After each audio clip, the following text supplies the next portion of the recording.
everyone. I'm Dr. Ajanta Dutt, Professor of English at Deshbandhu College, Delhi University. This is lecture 1 for A House for Mr. Biswas. This is part of the Caribbean Literature series for the MA English elective students at the IGNOU. This is part of the New Literatures in English MEG 8 Block 5. Today I am going to start my talk with the life and times of a very great author of the 20th century, V.S. Naipaul. His full name was Sir Vidyadhar Suraj Prasad Naipaul, and he was born on the 17th of August 1932 in the Chaguanas in Trinidad and Tobago.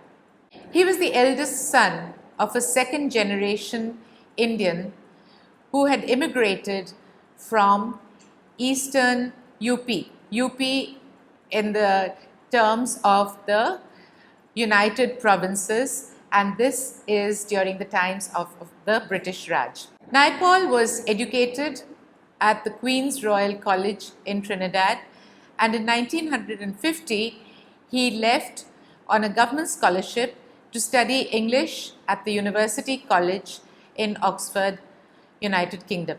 Later, he worked for the BBC on a series called Caribbean Voices, and there he was both a writer and an editor.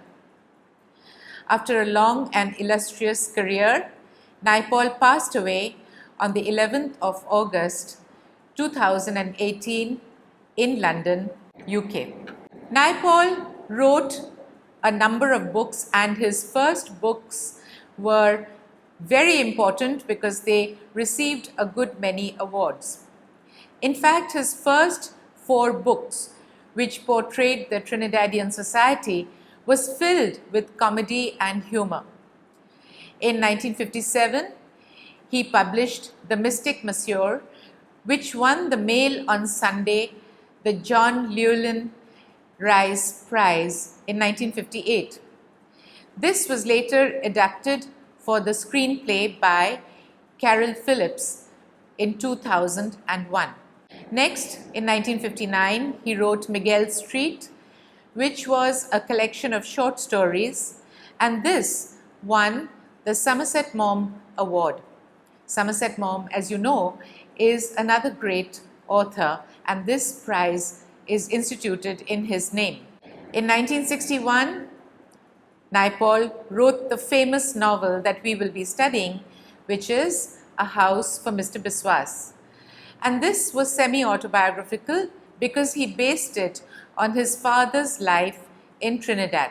Then in 1963 came the Mr. Stone and the Knight's Companion book, which won the Hawthornden Prize, and this was Naipaul's first novel set in England. I'm going into the major themes in Naipaul's works, and we're going to of course talk about these in great details in our later lectures. He was one of the first authors of the diaspora to portray colonization, the best, the worst, in fact the bitterest images of colonization. Naipaul discussed and described post-colonial society and its socio-economic changes as he saw it in the environment of Trinidad and Tobago around him.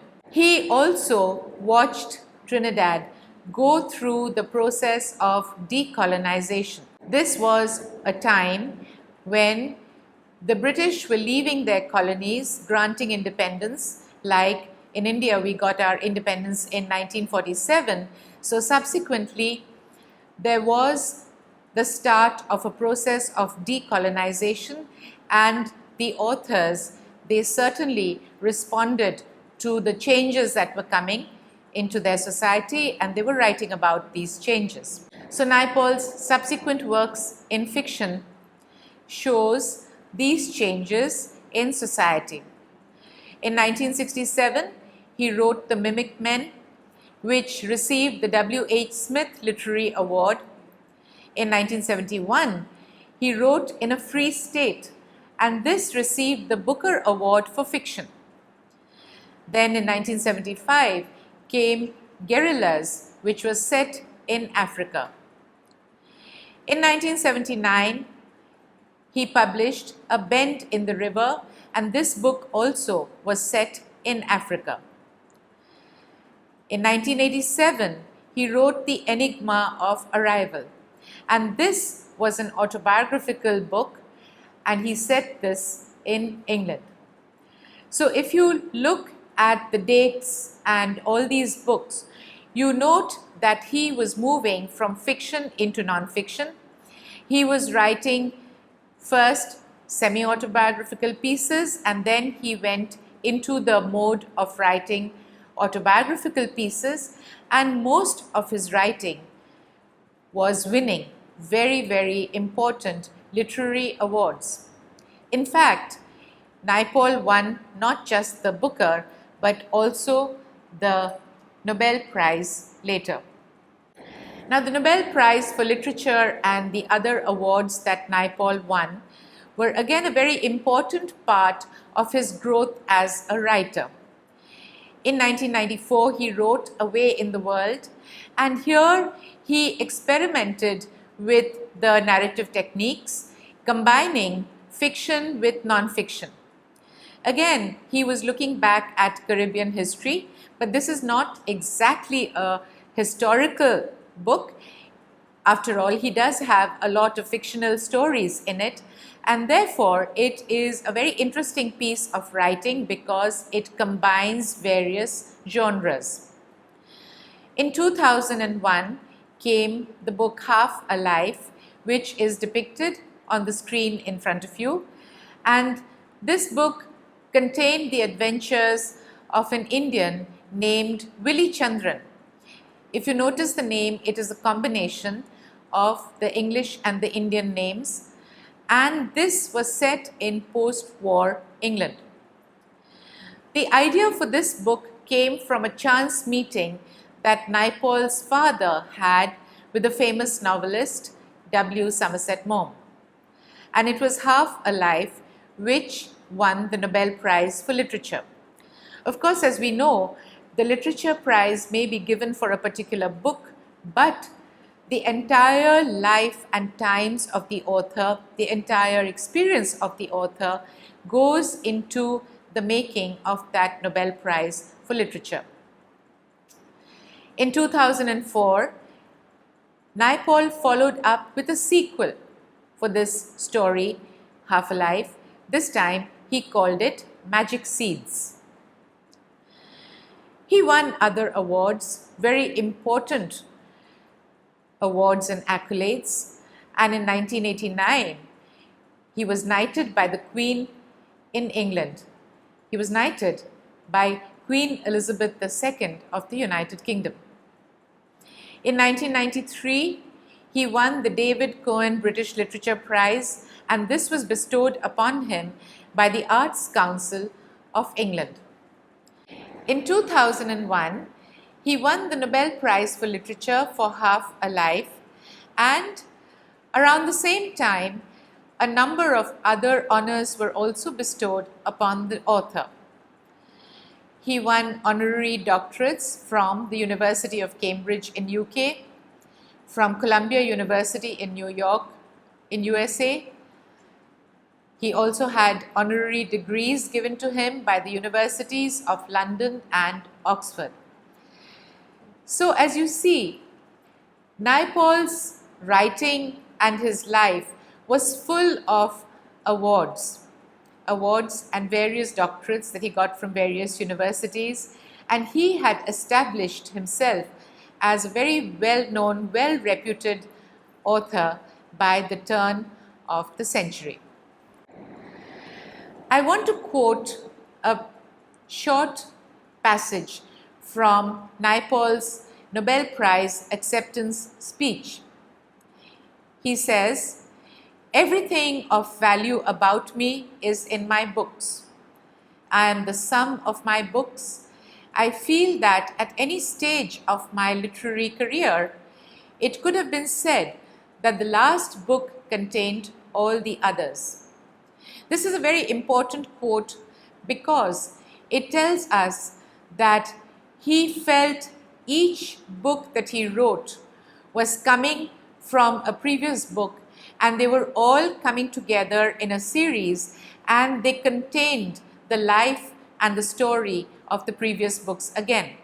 So here was a 20th century writer who was telling us what intertextuality meant to him in his own work. Now, the Nobel Prize itself was a long awaited prize because before he got it, almost every year, everybody was talking about him getting the prize. Would he get it or wouldn't he? And so finally, when he got it in 2001, it was almost with a sigh of relief that everyone around felt that at last he had come to the ultimate goal in literature. This prize meant that it was the culmination of nearly half a century of very hard work. So as I've said before, although he got it for a particular book called Half a Life, yet it was actually for 50 years of writing, of work, of experiences that he had put into his narration and in fact into his style of narration. His career was dedicated to writing, and he always said later in various interviews, the path to the goal of writing was always fraught with difficulties. There were difficulties, there were trials, there were ups and downs, and although he wanted to be a writer from the very earliest of times, he didn't really know whether he would succeed in this career. So, on the way to his goal, to his destiny, he experimented with a variety of narrative forms, and this kind of narration included travel writing, writing about history from historical sources, and of course the autobiography, because he was always delving into his own life and the lives of others around him, lives of other family members like his father, and these were being represented in his books of fiction and non-fiction. Naipaul, right through his life, went through a kind of self-imposed exile and alienation. He left Trinidad, he left to study in England, and he never actually came back to settle down in his homeland. His family was from India, and he did come to India a number of times, but he never did feel that he could settle down in India either. Ultimately, it was to England that he went back again and again, and finally he passed away in England. Naipaul speaks through one of his characters in his book, A Bend in the River, and here he speaks again of home and what it means to be at home or to be homeless. I quote, "Home was hardly a place I could return to. Home was something in my head. It was something I had lost." Unquote. So from this quotation, you can see how important it was for Naipaul to describe home in all his books and to situate a place called home and to come to terms with the realization that he did not really actually have a settled home. Now we come to Naipaul's books on India and on other subjects as well. His 3 books on India, which have had a tremendous impact not just on the reading audiences of India but on an international audience, these 3 books are in 1964, the first one, An Area of Darkness. Then in 1977, India, A Wounded Civilization. Then in 1990, India, A Million Mutinies Now. He wrote about Islam and its people, and again we must remember that he did not have to come to India to study the socio ethnic, religious groups here. But in Trinidad itself, the people that he grew up with, that's where he looked at Hinduism and he looked at Islam, because there were all kinds of migrants who had settled in Trinidad.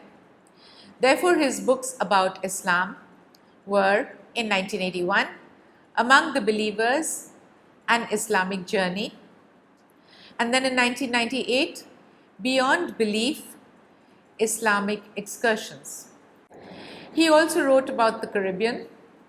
After all, that's where he grew up.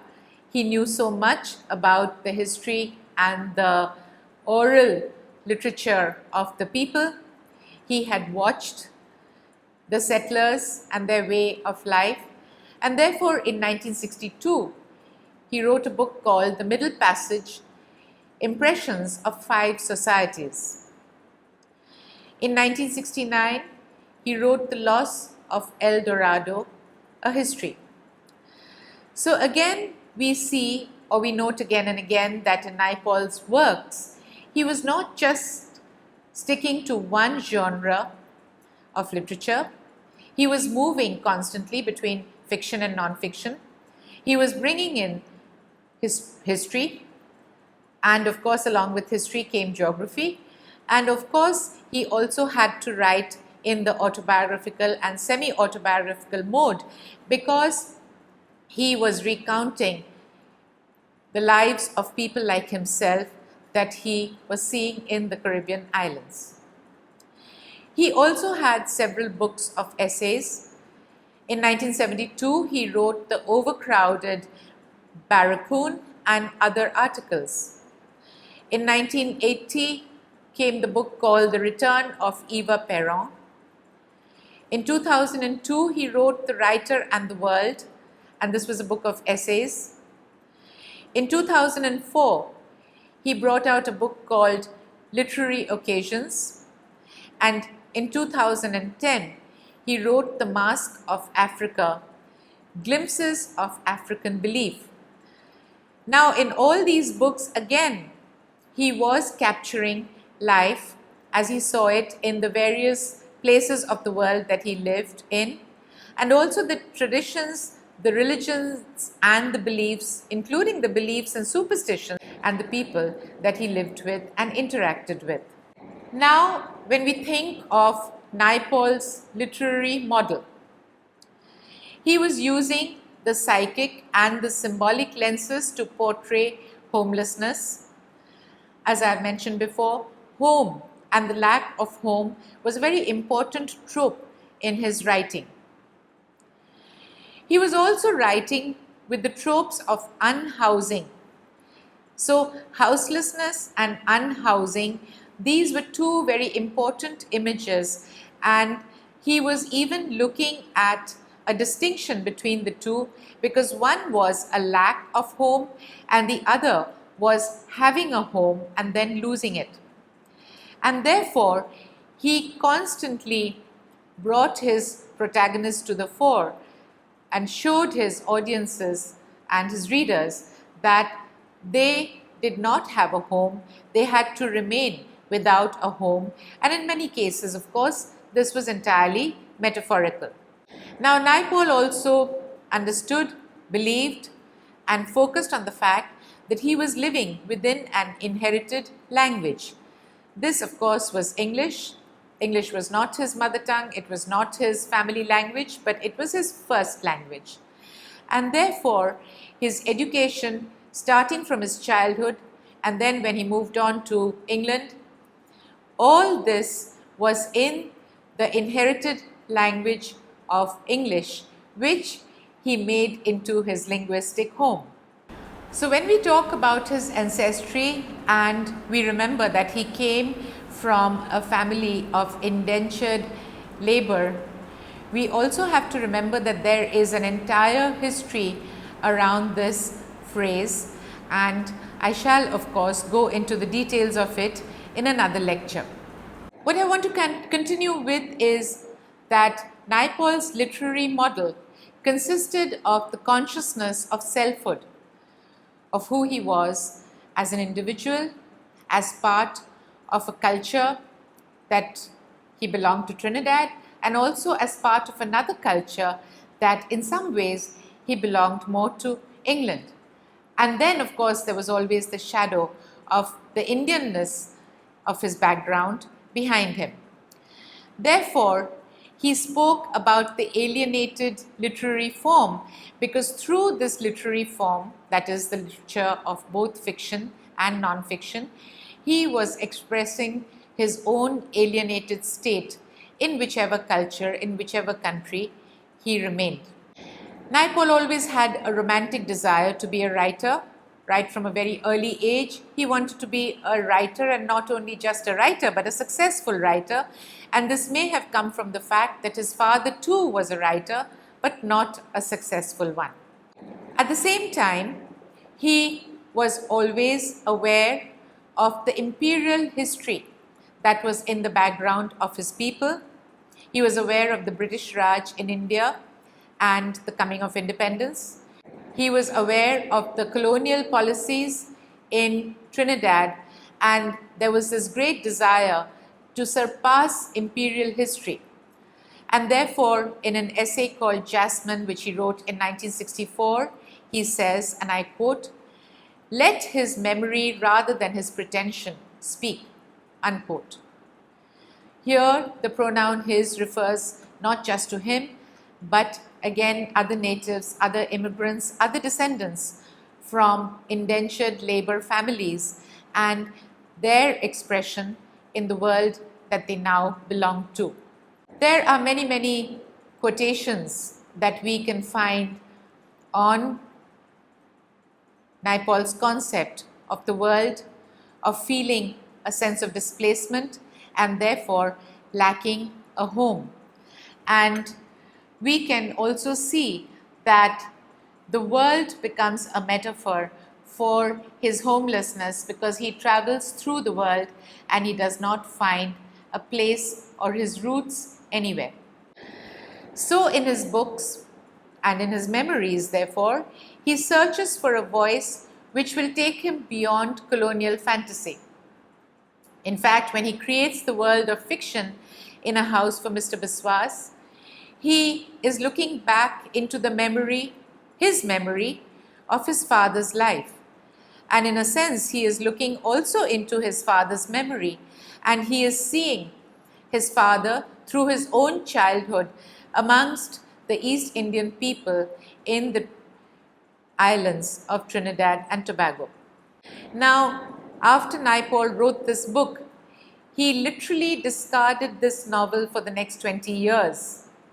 Although it brought him unbounded fame and reputation in the Western world among his international audiences, it is as though he could not, dared not pick up this book and look through it or read it himself. But it did prove, this book did indeed prove, that he was no longer an apprentice of the English language. He was no longer just a writer who was hanging on to the tips and the margins of the English language. He was not just a student of the English language anymore, but he certainly had it in his grasp.